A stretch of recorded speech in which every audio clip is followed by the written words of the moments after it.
오늘 성경 본문 말씀은 요한복음 9장 1절에서 11절입니다.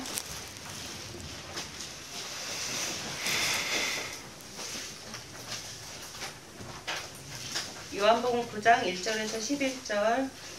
예수께서 길 가실 때 날때부터 소경된 사람을 보신지라 제자들이 물어 가로되 랍비여 이 사람이 소경으로 난 것이 네 죄로 인함이 오니이까 자기 오니이까 그 부모 오니이까 예수께서 대답하시되 이 사람이나 그 부모가 죄를 범한 것이 아니라 그에게서 하나님의 하시는 일을 나타내고자 하심이니라. 때가 아직 낮음에 나를 보내신 이의 일을 우리가 하여야 하리라. 밤이 오리니 그때는 아무도 일할 수 없느니라.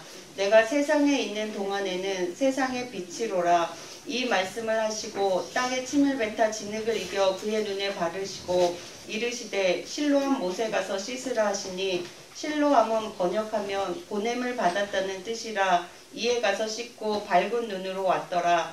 이웃 사람들과 및 전에 저가 거린인 것을 보았던 사람들이 가로되 이는 앉아서 구걸하던 자가 아니냐 혹은 그 사람이라 하며 혹은 아니라 그와 비슷하다 하거늘 제 말은 내가 그러라 하니 저희가 묻되 그러면 내 눈이 어떻게 떠졌느냐 대답하되 예수라 하는 그 사람이 진흙을 이겨 내 눈에 바르고 나더러 실로암에 가서 씻으라 하기에 가서 씻었더니 보게 되었노라. 아멘. 오늘 말씀의 제목은 사람은 운명에 순복하는 인생이 아니다. 사람은 운명에 순복하는 인생이 아니다. 우리 사랑하는 목사님 나오실 때 많은 은혜 받으시기 바랍니다. 네, 감사합니다. 네, 사람은 운명에 순복하는 인생이 아니다 라는 제목입니다. 예, 굉장히 오랜만에 뵈는 것 같은데 한 달밖에 안 돼요. 제가 5월 2일 날 입원을 해가지고요 10일 날 퇴원을 했거든요. 그러니까 8일 정도 병원에 있었는데 병원에 가니까 제일 많이 뽑는 게 피더라고요. 아침, 점심, 저녁, 새벽 피를 뽑아가지고 계속 분석을 해가지고 인이 부족하다 하면 인을 보충하고 전해질 부족하다 하면 전해질 보충하고 계속 부족한 거를 갖다 밸런스를 계속 맞춰주더라고요. 그래서 한 일주일간은 그렇게 정밀 검사를 하면서 하니까 조금 이제 낫더라고요. 그러니까 미련해가지고 관리를 안 한 거예요. 여러분 건강 조심하시고 당 있으신 분은 식사 조절하시고 약만 제대로 먹어도 웬만한 건강한 사람보다 오히려 더 오래 살 수 있는 병이 당뇨병이거든요. 근데 관리를 안 하면 좀 굉장히 위험한 게 또 당입니다. 제가 그렇게 당이 위험한 정도로 그렇게 심한 건 아닌데 관리를 안 하다 보니까 이제 순간적으로 여러 이제 복합적인 게 와서 그럴 건데 건강 유의하시기 바라고요. 지금은 이제 5월 30일까지 병가를 낸 상태에서 쉬니까 낫더만요. 쉬는 것만큼 좋은 게 없습니다. 피곤하면 자고. 그래서 예, 지금 이제 거의 회복이 된 상태인데 그래도 아마 좀 무리하는 거는 좀 삼가해야 될 것 같습니다. 그래서 여러분 기도 덕분에 이렇게 빨리 회복되었습니다. 너무나도 감사드립니다. 예, 오늘 제목이요. 사람은 운명에 순복하는 인생이 아니다 라는 제목인데 운명, 숙명 얘기 참 많이 하죠. 대한민국 사람들 참 많이 합니다. 그럼 성경은 그러면 운명과 숙명을 어떻게 우리한테 알려주고 있는지 오늘 짧은 시간이지만은 살펴보도록 하겠습니다. 집에서 계속 설교 준비를 하다 보니까 10장이 되더라고요. 보통 한 4장이면 한 20분 가거든요. 10장이면 1시간 넘습니다. 줄여가지고 지금 9장인데 중간에 이게 너무 길다 싶으면 제가 넘어가더라도 이해를 해주시기 바랍니다. 숙명, 한민족의 DNA 속에는 숙명과 운명에 대한 기저라는 것은 어떠한 바탕이 되는 부분이죠. 이런 것들이 깔려 있습니다. 그런데 이 숙명과 운명은요, 선천적인 것보다는 역사적이고 문화적 환경의 지배를 더 크게 받아왔던 것으로 알 수 있습니다. 그러니까 고조선 이후에 삼국시대 초까지 보통 토테미즘, 그 다음에 애니미즘 토속 신앙들이 있었죠.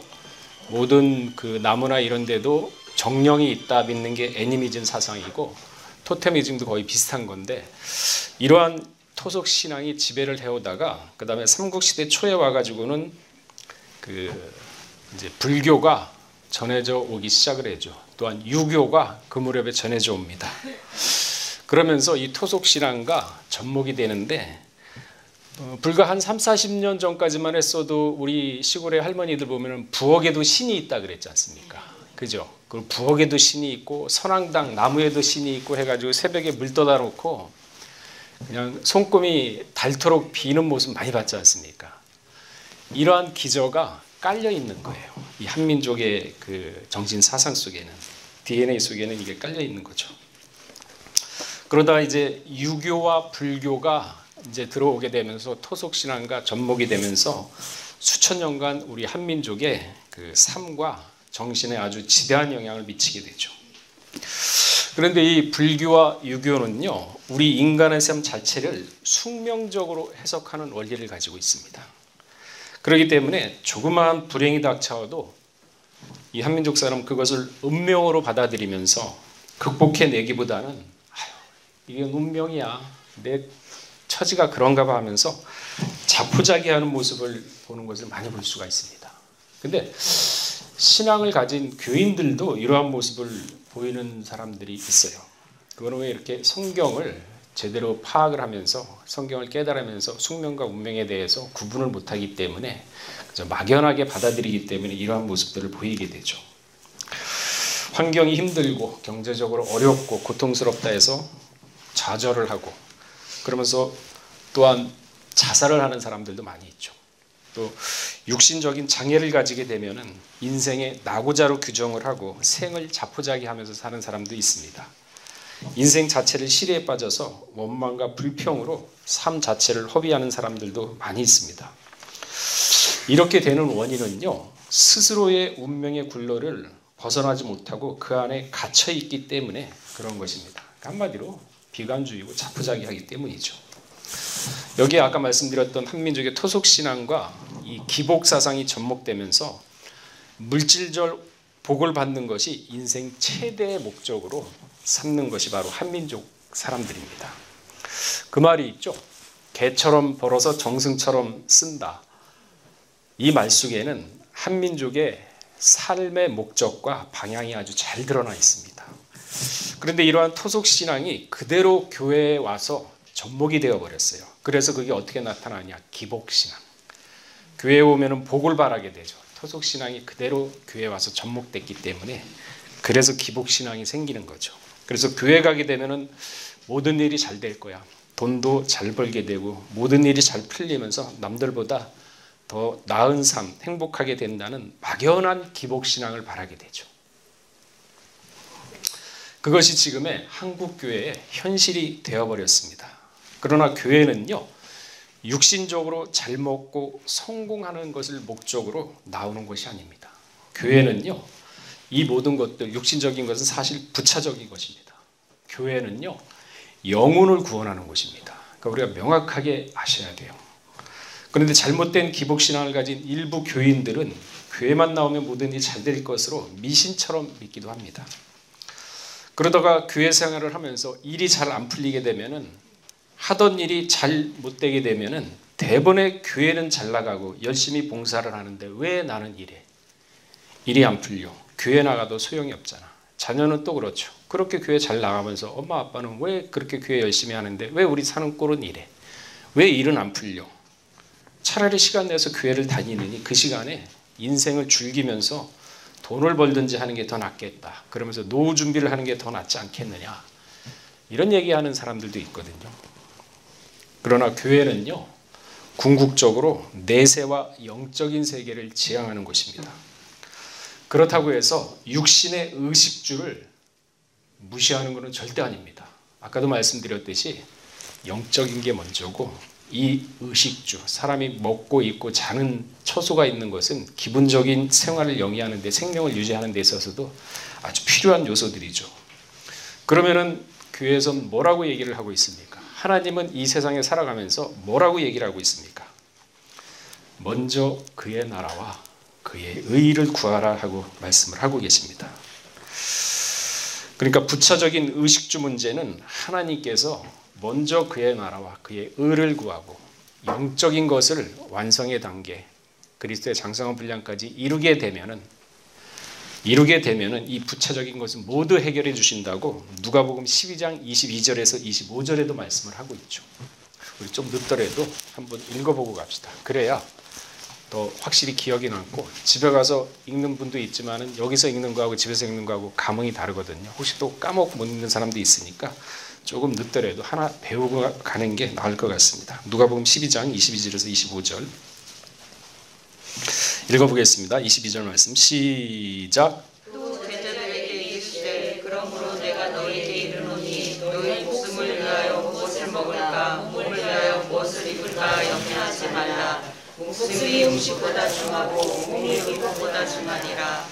까마귀를 생각하라. 심지도 아니하고 거두지도 아니하며 골방에 오고 창고도 없으되 하나님이 거르시나니 너희는 새보다 얼마나 귀하냐. 또 너희를 위하여 영양으로 얼마나 할 수 있느냐. 네, 보세요. 하나님이 의식주 다 포기하고 오히려 교회만 와가지고 영만 추구하라고 얘기는 안 했거든요. 분명히 23절에 목숨이 음식보다 중하고 몸이 의복보다 중하지 아니하냐. 까마귀를 생각하다.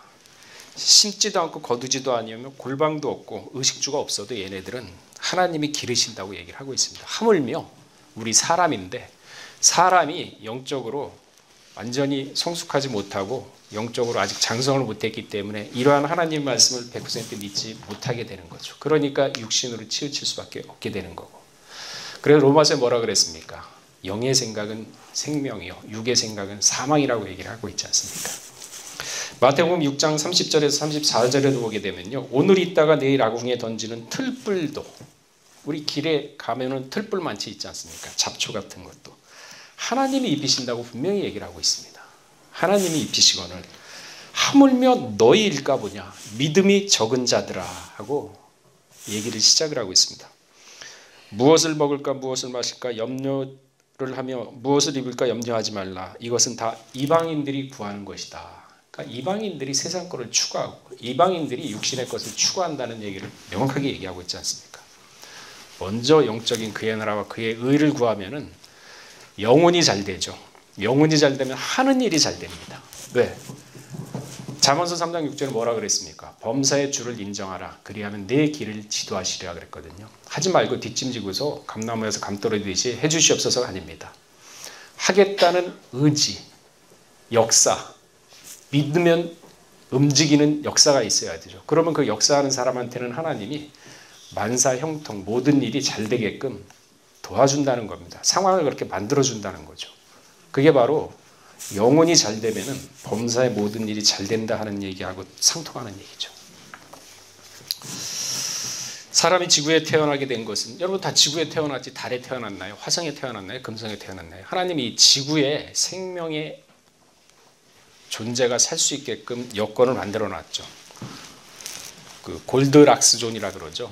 태양에서도 멀지도 않고 가깝지도 않고, 멀면은 얼어 죽고 가까우면 타 죽으니까 딱 지구가 좋은 위치인데, 우주 만물을 창조하신 하나님이 지구에를 만들어 놓고 거기에 이제 사람을 그쪽에 창조해서 데리고 왔다 그랬지 않습니까?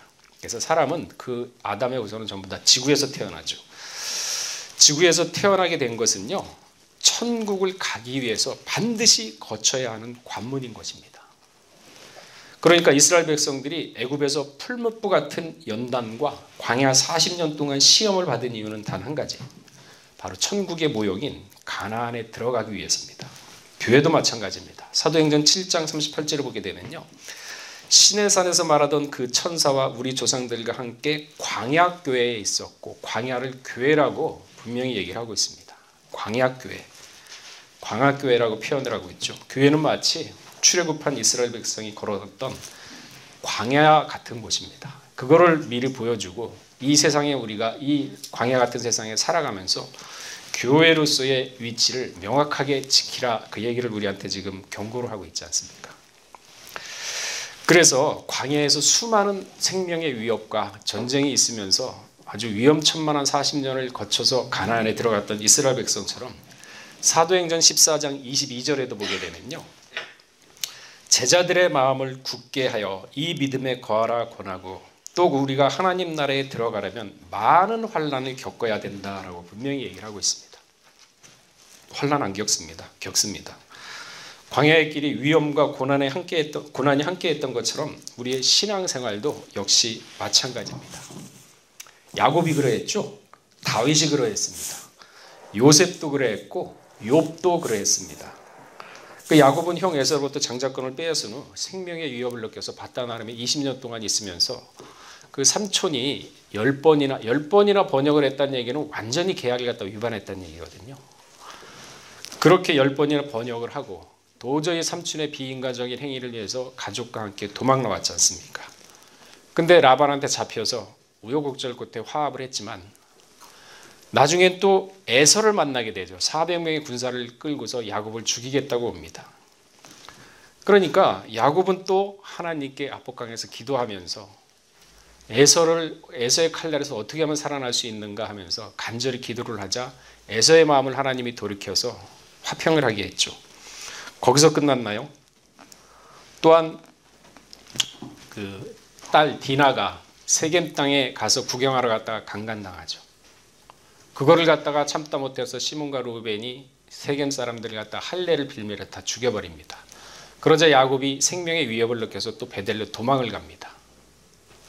그러면서 베델에서 도망을 갔는데 그 이후에 또 요셉이 자기가 가장 사랑하는 색동 옷을 갖다 입을 정도로 가장 사랑하는 요셉이 짐승에 물려 죽었다는 소식을 듣죠. 그러니까 내가 음부에까지 내려가겠다 하는 심정으로 봐서 거의 살 희망과 의욕이 사라졌다는 얘기입니다. 야곱은 하나님이 그 바단 아람에 갈 때 돌베개를 보면서 하나님의 사닥다리를 보여주면서 내가 가고 오는 길을 내가 지키겠다고 하나님의 약속을 받은 사람인데, 그렇다 그러면 모든 일이 만사 형통에 돼야 하는데 야곱은 형통이 안 했어요. 모든 일이 막히고 이 중에 우리가 하나라도 살아가면서 이 중에 하나라도 겪게 된다 그러면은 우리는 어떠한 자세를 취하겠습니까? 하나님을 이렇게 믿었는데 왜 나한테 디나 같은 사건이 일어나고 왜 나한테 계약을 갖다 10번이나 하면서 수백억을 갖다가 손해보게 만들고 그런 얘기하면서 자포자기하고 그러진 않았을까요? 근데 야곱은요, 여기서 멈추는 게 아니라 베들레헴으로 가는 도중에 자기가 가장 사랑하는 아내 라헬이 베냐민을 낳다가 죽죠. 그 슬픔이 가시기도 전에 장자 루벤이 서무 비라와 또 간통을 한 사실을 또 듣게 됩니다. 비참하죠. 그러니까 우리가 이 중에 하나라도 겪게 된다면 과연 하나님이 있느냐 하면서 그렇게 그래도 하나님을 쫓아갈 수 있겠느냐. 그러니까 야곱만 보는 게 아니라 야곱을 통해서 우리를 보게 된다 그러면 우리의 신앙의 현재 상태를 갖다가 파악을 할 수가 있게 되죠. 그런데요, 여기에서 끝나는 것이 아니라 신앙의 지주인 아버지 이삭이 이제 노안으로 또 돌아가게 됩니다. 힘들고 어려울 때 상의했던 아버지마저 이제 죽게 된 거죠. 참으로 엎친 데 겹친 격, 살아가면서 이렇게 고생을 하면서 이러한 삶을 살아간 사람은 세상에 없을 것이다. 그러면 야곱도 사람인데 그 불평불만하지 않았겠습니까? 하고 생각할 수도 있죠. 야곱은 절대 그러하지 않았습니다. 야곱은 뭐라 그랬냐면은 창세기 48장 15절 한번 우리 다 찾아보고 읽어보도록 하겠습니다. 그러니까 야곱이 그 바로한테 가가지고 내 나그네 인생이 130년이다. 참으로 험한 길을 걸었다 하는 얘기는 이 모든 사건들을 갖다가 그 한마디에 함축되어 있는데, 그러면은 야곱도 마지못해서 그냥 하나님 불평불만하면은 죄 받고 지옥 갈까봐 그냥 마지못해서 그냥 쫓아갔겠지. 그러면 하나님이 그 사람의 신앙을 받겠습니까? 100%가 아닌데. 야곱은 그러지 않았어요. 창세기 48장 15절에 보게 되면요, 야곱의 명확한 신앙의 자세를 볼 수가 있습니다. 우리 다 한번 읽어보겠습니다. 시작. 그가 요셉을 위하여 축복하여 가로되 내 조부 아브라함과 아버지 이삭의 섬기던 하나님, 나의 나무로부터 지금까지 나를 기르신 하나님. 보세요. 그렇게 고생을 했음에도 불구하고 나의 태어남으로부터 지금까지, 그러니까 요셉을 위해서 축복했다는 얘기는 이제 애굽에 와가지고 17년 동안 요셉이랑 같이 살면서 거의 왕족처럼 생활을 하는 그 시점이거든요. 그런데 지금까지 나를 기르신 하나님, 그러니까 그 모든 과정과 그 모든 역경 속에는 하나님이 나를 기르시기 위해서 역사를 하셨구나.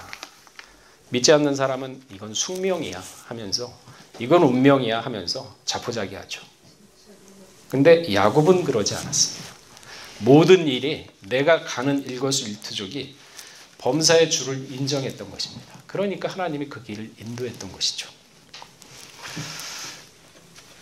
그러면서 바로한테 얘기할 때는 내 나그네 인생 130이다 라고 고백을 하는데, 우리가 바로 이 광야 세상을 살아갈 때 우리 각자 한 사람 한 사람이 바로 교회입니다. 교회가 이게 보이는 교회도 있지만은 성경에서는 우리 각자 한 사람을 교회라고 표현을 하고 있어요. 그러면서 하나님의 성전이라고 얘기를 하고 있죠. 그 성전에 하나님의 영이 머물러야 된다는 얘기죠. 세상 것, 의식주가 가득 찬 것, 의식주는 부차적인 거라고 얘기했지 절대 그거를 갖다가 멸시하고 그걸 도외시한다는 얘기는 아닙니다. 베드로전서 1장 17절에도 보게 되면요, 외모로 보지 않고 각 사람을 행위대로 판단하신 자를 너희가 아버지라 부른즉 너희의 나그네로 있을 때를, 우리가 지금 나그네로 있지 않습니까? 이 세상 자체가 광야 같은 세상인데 나그네죠. 나그네로 있을 때 두려움을 지내라. 요한삼서 1장 5절에도요, 사랑하는 자여 내가 무엇이든지 형제 곧 나그네 된 자들에게 행하는 것이 신실한 일이니. 그러니까 교회는 서로 마음을 터놓고 진솔하게 대하라, 그 얘기죠. 지금 요한삼서 1장 5절에는 믿음의 성도는 이 광야 같은 세상에서 나그네 인생들입니다. 그렇기 때문에 현세의 의미와 목적을 두고, 현세 그러니까 이 세상에 어떠한 의미와 목적을 두고 살아서는 안 된다고 요한복음 14장 3절에는 분명히 말씀하고 있습니다. 요한복음 14장 3절에 뭐라고 얘기하고 있습니까? 너희를 위하여 처소를 예비하면 내가 다시 와서 너희를 내게 영접하여 나 있는 곳에 너희도 있게 하리라. 하나님이, 예수님이 우리 처소를 예비하러 천국에 갔는데 예비가 다 되면은 우리를 데리러 온답니다. 그러니까 이 세상이 우리가 아니래요. 이 세상에 우리가 살 것이 아니래요. 그 빌립보 3장 20절에 뭐라 그랬습니까? 우리의 시민권은 하늘에 있다고 분명히 얘기를 하고 있지 않습니까? 하늘에 있다, 하늘. 이사야 65장 20절에 보게 되면요, 하늘에 대해서 나오는데 영원한 세계죠. 거기는 날수가 많지 못하여 죽는 유아와 수완이 차지 못한 노인이 다시는 없을 것이라. 곧 100세에 죽는 자가 아이겠고, 아이 100세 못 돼서 죽은 자는 저주를 받을 것이니라. 천국은 영원한 세계인데 인간이 영원한 걸 이해를 못하니까 100세라는, 끼꺼야 7, 80년 사는 인간한테 100세라는 표현을 들어가지고 100세 못 돼서 죽는 사람은 저주를 받은 것이다 하고 천국을 그렇게 이해를 하고 시키고 있으니, 하나님이 인간에게 이렇게까지 하니 얼마나 답답하시겠어요. 영원히 사는 세계입니다. 여호와 삼마, 하나님이 거기 계시다. 항상 하나님께 함께 할 때 1분 1초라도 하나님의 함께하면 1분 1초라도 행복과 기쁨이 떠나질 않아요. 지루하질 않습니다. 그러니까 지옥에 가도 하나님이 거기 계시면 여호와 삼마죠. 천국에도 갔는데 하나님이 안 계시다 그러면 그게 바로 지옥이에요. 하나님이 계신 곳이, 내 주 예수 모신 곳이 그 어디는 하늘나라 여호와 삼마 아닙니까? 그러니까 지루할 틈이 없어요. 항상 즐겁고 기쁘고 그러한 세계죠. 고린도서 12장 1절에서 5절을 보게 되면요, 하늘에 대해서 명확하게 얘기를 하고 있습니다. 하늘나라. 우리가 2절부터 한번 읽어볼까요? 고린도서 12장 1절부터 5절까지인데 2절부터 한번 읽어보겠습니다. 4절까지만, 시간 관계상 2절부터 4절까지만 읽어보겠습니다. 자, 읽어보겠습니다. 시작. 내가 그리스도 안에 있는 한 사람을 아노니 14년 전에 그가 셋째 하늘에 이끌려 갔더라. 그가 몸 안에 있었는지 몸 밖에 있었는지 나는 모르거니와 하나님은 아시니라.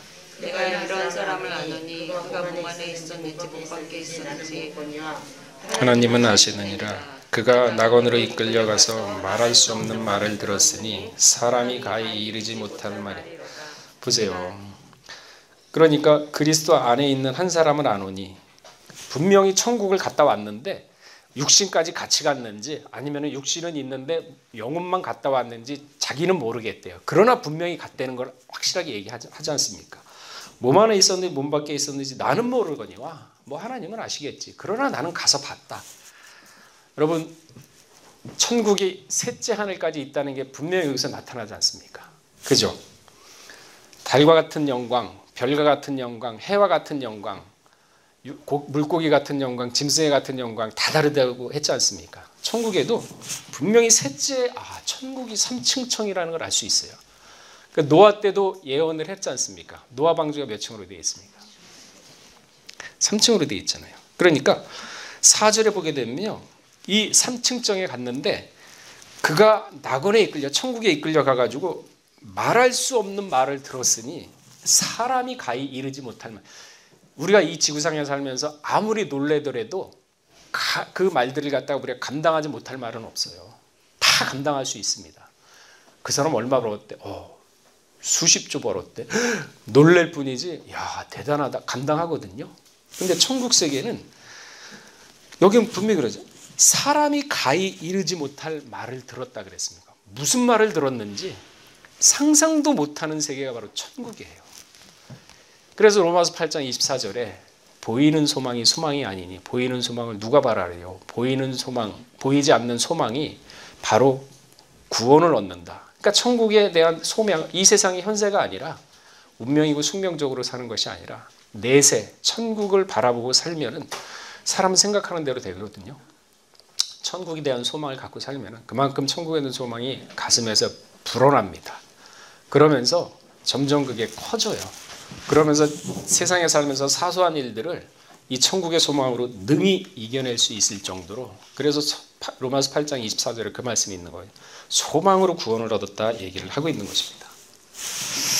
인류의 역사 속에는 수많은 사람들이 거쳐갔지만 거의 대부분의 사람들이 이러한 숙명과 운명의 굴레에 순응하다가 살면서 그저 이름 없이 죽어가지만, 그러나 그 중에서도 자신만의 삶의 의미를 발견하고 인생의 의미를 찾고 보람을 느끼면서 성공적인 인생을 살다간 사람들도 극소수지만은 있습니다.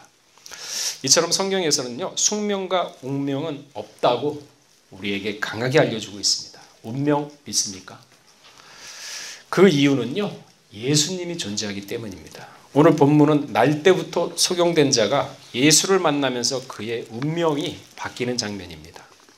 삶이 바뀌고 인생이 바뀌는 장면이죠. 사람이 팔다리가 하나 없어도요, 살아가는데 큰 지장은 없습니다. 제가 병원에 8일 동안 있으면서 몇 개 답답하더라고요. 근데 병원 음식이 굉장히 맛있긴 맛있더라고요. 그래서 이번 일주일 정도만이 아니라 뭐 한 달 정도 그냥 먹고 좀 있으면 좋겠다 하는데 8일 만에 쫓아내더라고요. 다 왔다고. 근데 거기 이제 너무 답답하니까, 그러니까 답답한 거하고 씻지 못하는 거 두 개만 빼면 있을만한데, 답답하니까 밖에 나와 있어요. 그러니까 이제 환자들이 답답하니까 왔다 갔다 하는데 어떤 사람은 오줌볼을 이렇게 밖에 차고 다니더라고요. 그래서 야, 저거 보면서 막 내가 막 오금이 저리더라고요. 야, 저렇게 사는구나. 이게 참 비참해요. 그러면서 야, 만일 눈이 안 보이면은 어떻게 될까 하는 게, 그러니까 팔 하나 없고 다리 하나 없으면은 그래도 눈만 보이면은 자기가 할 일은 할 수 있거든요. 근데 눈이 안 보이게 되면은 사지가 멀쩡해도 아무것도 못 하겠구나 하는 생각이 들더라고요. 야, 저 눈이 안 보이면 진짜 사람 도움 없으면 가다가 넘어지고 아니면 가다가 사고 나면 죽겠다는 생각이 드는데, 오늘 본문의 소경입니다. 그러니까 눈이 안 보이기 때문에 이 사람은 태어나면서부터 소경이기 때문에 할 수 있는 게 없어요. 그러니까 거린이었어요. 그러니까 거리에 앉아가지고 구걸하면서 먹고 살았던 사람이거든요. 그러니까 걸어다니다가 안 보이니까 넘어지기 일쑤고 부딪히고 그러면서 정상적인 생활을 할 수 없으니까 거지처럼 길거리에 앉아서 구걸을 하면서 생활을 영위하고 갔던 사람입니다. 근데 이 소경은요, 예수님을 만났을 때 그의 인생이 아주 180도 바뀌었죠.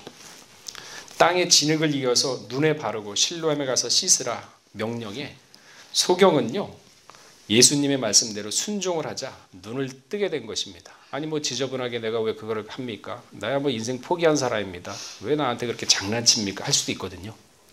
근데 말씀에 순종을 한 겁니다. 말씀의 순종함이 바로 소경의 운명을 바꾼 것입니다.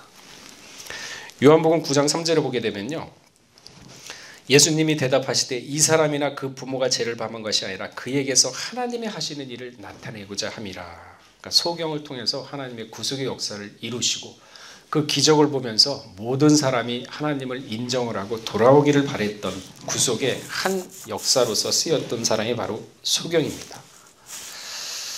맞습니다. 이 소경은요, 창조의식을 가진 사람이에요. 그러니까 자포자기하고 자기 운명에 수긍한 사람이 아닙니다. 그러니까 성도는 세상에서 절대로 나와 똑같은 사람이 없다는 인식을 가져야 돼요. 여러분 70亿 인구 중에 여러분과 똑같은 사람이 있을까요? 쌍둥이, 일란서 쌍둥이도 얼굴은 똑같지만 달라요. 그러니까 자신의 가치와 존재를 스스로 인정을 하고, 그러니까 여러분이 여러분 존재를 갖다가 존귀하게 여기지 않으면은 비관하고 내 존재를 갖다가 자학을 하게 되면요, 딴 사람도 여러분 자학해요. 우리가 그리스도의 피로, 보혈의 피로 죄사함을 받은 인간인데 내가 스스로 나를 존귀하게 여기지 않으면 딴 사람도 나를 존귀하게 여기지 않습니다. 그렇다고 해서 거만하고 교만하라는 얘기는 아니거든요. 거만하고 교만하라는 얘기는 바로 비판의 대상이 됩니다. 마음 가운데 하나님이 나를 갖다가 존귀하게 여기고 70억 인구 중에 나 같은 사람이 없다. 이게 바로 창조의식입니다. 예수님은요, 날 때부터 소경인 사람을 창조의식, 그에게 숨겨져 있던 창조의식을 일깨워 준 것입니다. 그러므로 인생이 산다는 자각은 바로 이 창조의식에서 시작이 되는 거죠. 창조의식을 가진 자는 절대 남과 비교하거나 그로 인하여 자신을 자학하지 않습니다. 자존감이 강합니다. 자신을 악에게 복종시키는 사람이 아닙니다. 로마서 6장 16절을 보게 되면요, 너희 자신을 종으로 들여 누구에든지 순종하든지 그 순종함을 받는 자의 종이 되는 줄을 너희가 알지 못하느냐. 자학하는 자의 자학에 종을 들이면 그 자학하게 되는 종이 되는 거죠. 비관하는 그늘의 종이 되면 비관하게 되는 거고, 죄의 종으로 사막에 이르고 혹으로 순종의 종으로 의에 이르느니라 그랬습니다. 창조의식이죠. 설전 5장 22절에도 보면 악은 모든 모양이라도 버리라. 안 된다. 야, 그거 해봤자 안 된다. 나도 다 해봤어. 안 된다. 그때 상황은 안 됐는지 모르지만 지금 상황은 또 될지 어떻게 알아요. 그러니까 모든 거를 긍정적으로 주 안에서 내가 모든 것을 할 수 있다고 빌립보 4장 13절에 능력 주신 데서 할 수 있다고 그랬지 않습니까? 그러니까 믿음의 사람은 말씀을 믿고 가야지 내 자신이 안 된다는 생각을 가지고 있고 고정된 관념이 있기 때문에 의식이 넓어지질 않고 능력이 표출되질 않는 거죠. 또한 이러한 창조적인 사람은요, 세상과 타협을 하지 않는 자입니다. 마태복음 5장 37절에 그 말씀이 있죠. 너희 말은 옳다 아니라 하라. 이에 지나는 것이 악으로 쫓아서 난다 그랬습니다. 사람의 눈치를 보면서 자신의 신앙의 가치관과 주관을 그 사람의 눈치를 보면서 어리석게 동조하는 그런 어리석음을 범는 자가 아니라는 것이죠. 잠언서 29장 25절에 보게 되면요, 사람을 두려워하면 올무에 걸리거니와 여호와를 의지하는 자는 안전하리라. 왜 사람을 두려워합니까? 여호와를 의지하는 자는 안전하다 그랬는데 오직 하나님만을 두려워하는 자, 창조의식을 가진 자죠. 마태복음 10장 28절에도요, 몸은 죽여도 영혼은 능히 죽이지 못하는 자를 두려워 말고 몸과 영혼을 능히 지옥에 멸하는 자를 두려워하라. 왜 사람을 두려워합니까? 사람은 영은 못 죽여요. 육신은 해할 수 있죠. 그러나 하나님은 영과 육을 다 죽일 수 있죠. 그래서 하나님을 두려워하라는 것은 공포심이 아니라 거룩한 두려움이죠. 평안과 화평을 주는 거룩한 두려움입니다. 또한 이러한 창조의식을 가진 자는요, 신앙의 자존심을 지키는 자라 그랬습니다. 여호수아 1장 7절에 그 말씀이 있죠. 우리 한번 읽어볼까요?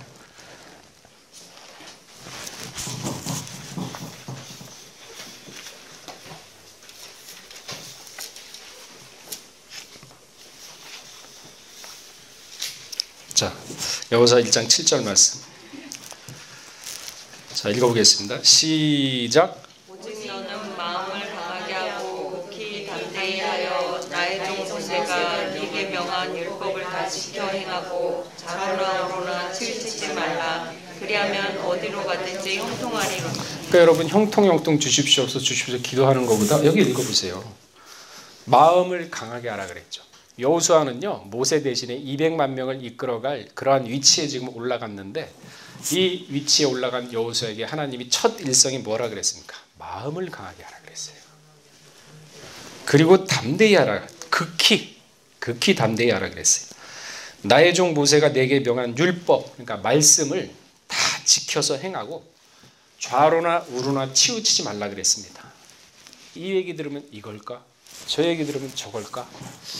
그러지 마시고 마음을 다 열고서 하나님께 기도하면서 그 일에 대해서 맡기고 기도하면서 그러면은 응답을 받죠.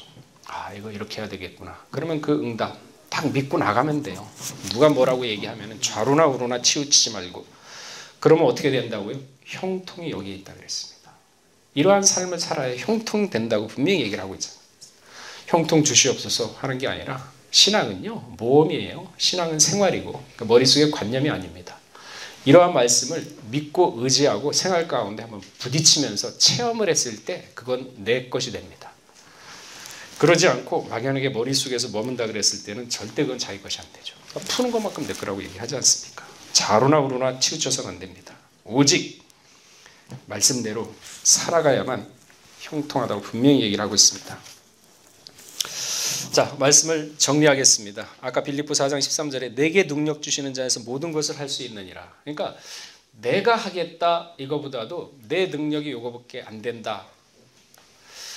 그거보다도 그래도 하나님이 내 능력 이상을 허락하신다 그러면 내가 할 수 있다 하면서 그릇을 조금씩 넓혀가 보세요. 넓혀가면서 경험을 하고 체험을 하면서 이렇게 하니까 되네. 진짜 이렇게 하니까 이게 이루어지는구나. 그러한 것이 한두 가지 작은 일에 생기면은 자신감이 생깁니다. 그러면 좀 더 큰 것에 도전을 할 수가 있어요. 그러면서 자기 역량과 자기 그릇을 키워가면서 그게 왜 하나님이 능력 주신 데서 할 수 있다는 얘기가 바로 그 얘기 아니겠습니까? 자, 말씀을 정리하겠습니다. 한 가지 알 것은 믿지 않는 사람들은 운명에 순복하면서 살아갑니다. 그렇기 때문에 운세를 점치고 점쟁이를 찾아가서 자신의 운명도 알지 못하는 그 점쟁이에게 자신의 인생과 앞길을 물어보는 어리석은 우를 범하고 있습니다. 그러나 믿음의 성도는요, 창조의식이죠. 좌우로 치우치지 않고 창조의식으로 살아가기 때문에 사람을 의지하는 것이 아니라 오직 하나님만을 의지하는 인생을 살기에 운명과 순명이 그 사람에게는 존재할 수가 없습니다. 근데 믿지 않는 사람은 존재해요. 그렇게 믿기 때문에. 오늘 우리 4대 교구 여성교회 성도님 모두는 주신 말씀처럼 세상에서 시험을 만나나 담대함을 잃어서는 안 되겠습니다. 에베소서 3장 12절에도요. 우리가 그 안에서 그를 믿음으로 말미암아 담대함과 하나님께 당당히 나아감을 얻으려. 여러분 담대함이 있어야 하나님께 당당히 나아갈 수 있대요. 하나님께 나가는 것도 마지못해서 눈치 보기 이게 아닙니다. 담대함이 있어야 하나님께 당당히 나갈 수 있다고 에베소 3장 12절에 말씀하고 있지 않습니까? 또 히브리 10장 35절에는요. 담대함이 있어야 큰 상을 받을 수 있다 그랬어요. 그래서 뭐라 그랬습니까? 너는 사내처럼 대장부처럼 허리를 동이고 내게 대답을 하라 그랬죠. 하나님은 그런 사람을 원합니다. 눈치 보면서 자신 없고 이런 사람 아닙니다. 히브리 10장 35절을 보게 되면 그러므로 너의 담대함을 버리지 말라. 이것이 큰 상을 얻느니라 그랬습니다. 재림하실 때 담대함이 있어야 부끄러움을 받지 않게 된다고 말씀을 하고 있습니다. 요한일서 2장 28절에도요. 자녀들아 이제 그 안에서 거하라. 이는 주께서 나타내신 바 되며 그의 강림하실 때 우리가 담대함을 얻어. 재림할 때도요. 담대함이 없으면 만나지 못한다 그러지 않습니까? 그 앞에 부끄럽지 않게 하려 함이라. 요한일서 4장 17절에도요. 이로써 사랑이 우리에게 온전히 이룬 것은 우리로 심판날에 담대함을 가지게 하려 함이라. 주의 어떠하심과 같이 우리도 세상에 그러하리다. 담대하기 위해서는요. 담대해 주시옵소서 이게 아닙니다. 양심에 화인 맞지 않는 건전한 양심을 바탕 위에서 죄를 짓지 않고 마음에 꺼리낌이 없고 항상 거룩함을 유지하는 마음에 책망할 것이 없으며 그러한 사람이 하나님 앞에 담대함을 얻는다고 요한일서 3장 21절에는 말씀을 하고 있습니다. 요한일서 3장 21절에 보게 되면 사랑하는 자들아 만일 우리 마음이 우리를 책망할 것이 없으면 그러니까 내가 보더라도 잘못한 게 없고 내가 보더라도 책망할 게 없어. 그러니까 양심에 화인 맞지 않고 거룩한 양심의 바탕 위에서 마음에 꺼리낌이 없는 그러한 삶을 살게 되면은요. 하나님 앞에서 담대함을 얻게 된다고 요한일서 3장 21절에는 말씀을 하고 있습니다. 욥처럼 야곱처럼 창조의식으로 자신의 믿음의 진보를 이루면서 하루하루 삶이 거룩한 믿음 위에 자신을 건축하면서 온전히 이루어감으로써 심판날에 담대함을 가지게 된다고 요한일서 4장 17절에는 말씀하고 있습니다. 요한일서 4장 17절을 읽어보고 말씀을 마치도록 하겠습니다. 요한일서 4장 17절. 그러니까 마음에 꺼리낌이 없고 평상시에 양심에 화인을 안 맞고 양심을 지켜가면서, 신앙의 양심입니다. 양심을 지켜가면서 이렇게 살다 보면은 심판날에 담대함을 가질 수 있다고 우리에게 지금 얘기를 하고 있습니다. 요한일서 4장 17절 읽어보겠습니다. 시작.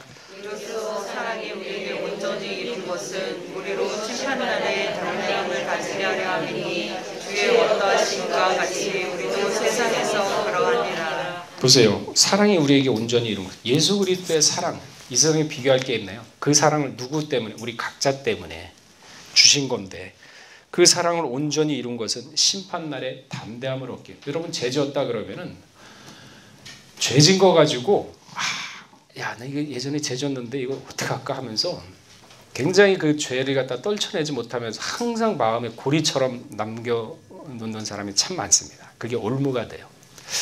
저도 그랬는데, 그래서 한 번은 결단을 한번 내렸어요. 그래? 예수님이 나를 위해서 죄를 사해주기 위해서 십자가에 돌아가셨어. 그럼 내 죄는 다 가져갔어? 고민을 했죠, 며칠 동안. 그런데 자꾸 죄가 생각이 나고, 이거 어떡하나, 그 나라 갈 수 있을까, 이런 나약함이 생겨요. 배짱을 부렸죠, 담대하게. 마귀가 자꾸 장난을 치지 않습니까? 속에. 너 죄 졌잖아, 죄 졌잖아. 딱 쓰면은, 그래, 나 죄 졌다. 예수님이 다 가져갔잖아. 그러니까 내 스스로 내 속에서 얘기하는 거예요. 나 자신과 내 속으로. 근데 죄를 갖다 다 가져왔으니까 나한테 하지 말고 예수님한테 가라고. 그렇게 뚝 털쳐버리니까 마음이 편안하더라고요. 이렇게 해서 죄를 떨쳐버리는구나. 왜? 예수 그리스도의 십자가가 내 죄를 사했다는 게 믿어지니까 그렇게 보낼 수가 있는 거지 않습니까? 신앙은요, 모험이에요. 팩이고, 신앙은 그런 담대함이 있어야 돼요. 여러분들 죄 생각나면은 예수 그리스도 우리 죄를 사했다 분명히 얘기했지 않습니까? 그죠? 가라 그러세요. 그쪽으로. 나한테 하지 마. 나 없다고. 나 예수님 다 줬으니까 나 따지지 말라고. 스스로 그렇게 싸우세요. 그러면서 자꾸 그쪽으로 보내고. 근데 또 생각이 나, 시간 지나면. 나 가라 그랬잖아. 자꾸 그렇게 하다 보니까 마음에서 떨칠 수가 있더라고요.